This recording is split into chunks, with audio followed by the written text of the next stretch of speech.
I'm at the small archaeological museum of ancient Olympia today, and I want to show you a few reasons why this museum is one of my favorites in the world. These prehistoric belt ornaments, which could also be used as hem weights.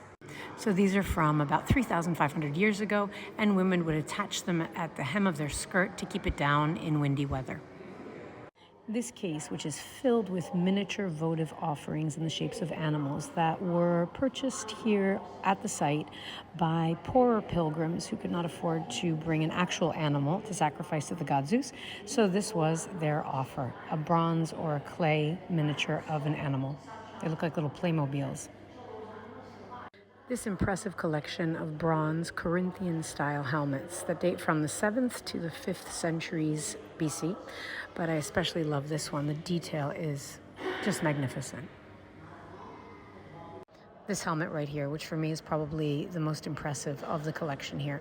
It belonged to Miltiades, his name is written there, and he was the general who led the Athenians to victory over the Persians in the Battle of Marathon in 490 BC.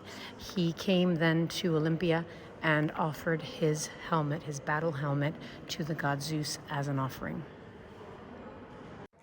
This bronze battering ram, which is the only example of a battering ram that we have, it's from the 5th century BC. And as you can see here, the depiction of the ram is why we call it a battering ram.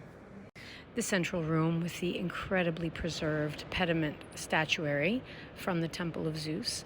In contrast, for example, the Parthenon in Athens has very little of the original pediment sculpture preserved in Athens. Of course, half of it is in the British Museum, but here we've got almost all of the pediment sculpture intact.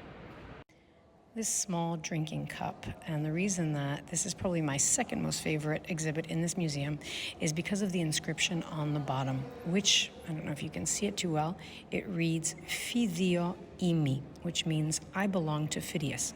So we know that this cup belonged to the great sculptor Phidias, who was responsible for one of the 7 wonders of the ancient world, the statue of Zeus here at Olympia. So this was his drinking cup found in his workshop. These cases, which exhibit finds also from Phidias's workshop, which are the tools. So the tools that this greatest of sculptors of the 5th century BC, who created one of the 7 wonders of the ancient world, among other things, would have used these tools here. This collection of bronze weights from the 6th to the 4th centuries BC. And these were not just weights, they were also votive offerings. So most of them carry the inscription Theos, which means Zeus.